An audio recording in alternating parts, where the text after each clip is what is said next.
Hi, we're going to talk about Gamemaster challenges that are specific to horror games. You see, most role-playing games have the same essential nature to them, which is your players go out, they face the bad guys, they complete the task, they get a reward, they level up, they face the bad guy, they level up. Their motivations are simple: save the princess, get the loot, whatever it is, right? So horror games are different because, in the first place, because it's horror, usually the enemy is extremely challenging. either it's a horde of easy to defeat enemies like Night of the Living Dead, in which case killing them doesn't really save you, or it's some awful thing like Cthulhu Rising from the Deep, which are hard to play. So you can't just simply go and knock it off. Often your rewards are not the same as in a regular game, because instead of getting the loot, you're trying to maybe avoid getting the loot because it's a moldy old book that drives you insane by looking at the pictures. And the other thing is that you're trying to make the players feel about the game a different way. If you think about the way that an action movie moves along as opposed to a horror movie, there's very different styles.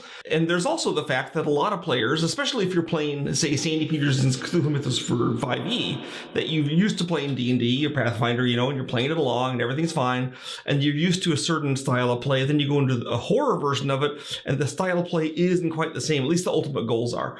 So we're going to talk about how to do horror adventures and how to solve some of the problems. There's 3 weeks we're going to do this in, and this first week we're going to talk about one problem that horror games face that other games don't. Next week there's going to be another one, and the third is going to be another one, and so we'll cover these 3. There's more than 3, but these are 3 of the big ones I hear people ask about all the time. So let's say you have a really cool plot line ready to go. We're going to make my example simple, so we're going to pick a simple plot. Frankenstein. By the way, if you don't recognize this monster that we're showing right here, I envy you. It means you haven't seen the movie The Curse of Frankenstein. Check it out. Pretty cool. Christopher Lee, Peter Cushing, and a great monster. Anyway, let's discuss this plot and how we could use it in our horror game. We all know the basic plot. A godless scientist creates life from death. The awful, soulless creature he makes goes out of control, killing people, destroying property, ruining its creator's life. And there's other details, but those are the fundamentals. Now, this basic plot can be used a lot of ways in a horror game. In general, you can take any basic plot and apply it a lot of different ways. For example, if you were in a fantasy universe, you could have a sorcerer make the discovery, and he's making the monster, not a scientist. Or if you want to be more Cthulhu-ish, you could have the scientist or the wizard make a blob monster instead of a humanoid. But all this is kind of surface frippery. The fundamentals are: first, someone makes a monster. Second, the monster runs amok. That's it. So how can your players screw it up? So let's discuss 3 different ways. In this, we're going to see what happens if your players refuse to get involved. You see, because the rewards are different in a horror game, and because the monsters are generally more scary, sometimes players kind of chicken out. I remember a friend of mine, Larry D'Attilio, who was putting together an awesome scenario in Call of Cthulhu, and based out of New York City, and he got it all set to go, and one of the characters was named Mike. Now, one of the players was named Mike. Hey, Mike, if you're there, hello. So Larry says, okay, we're going to you get this mysterious message from your uncle. A lot of Call of Cthulhu scenarios start that way. And Mike says, I'm going to go to Boston and go to an apartment and wall in all of the corners and sit there. And so Larry was like, what the heck? Like, you're running away? And he said, yeah, there's some terrible monster going on. Now, this isn't a problem in a normal RPG. Your players want to rescue the princess. They want to get the gold. They're hired by someone. But since you don't have gold or princesses or people hiring you, what's your motivation for the players, for the characters? Well, you have a couple options. First, you can do what my friend Larry did. He said, Mike, you're here to play Call of Cthulhu. If your guy runs to Boston, you won't get to play. You have to be in the game to play the game.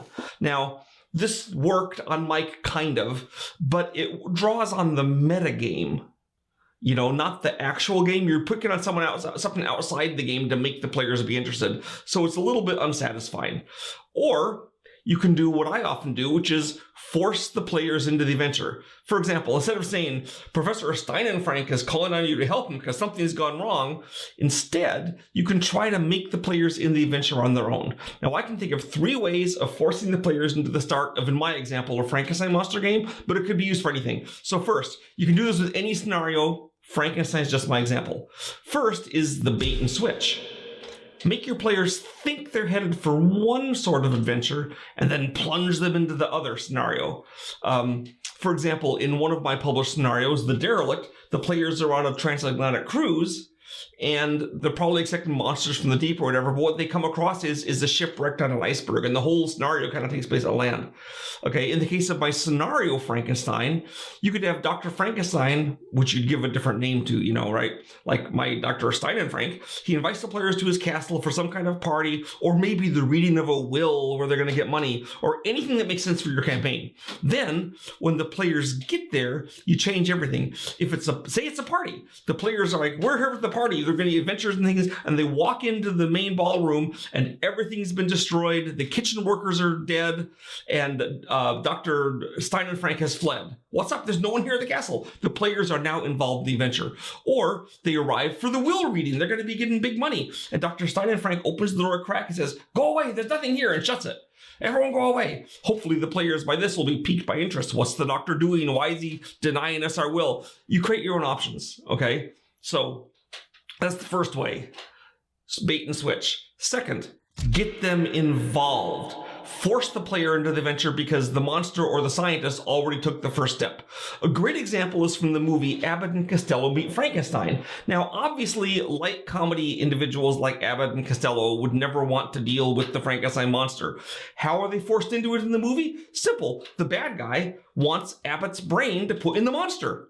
The reason why it doesn't matter. What I'm saying is that Abbott and Costello are forced to deal with the monster because if they don't, then the monster gets Abbott's brain, right? So what I'm saying is that if the monster or the mad scientists are directly going after the PCs for some reason, the PCs are involved. Another way of involving them is there's a movie called The Earth Dies Screaming, where the characters wake up and the whole town's destroyed and everyone's dead. So you can have the players wake up and their town's destroyed, or there's someone already killing people. There's something horribly wrong. They have to solve the problem.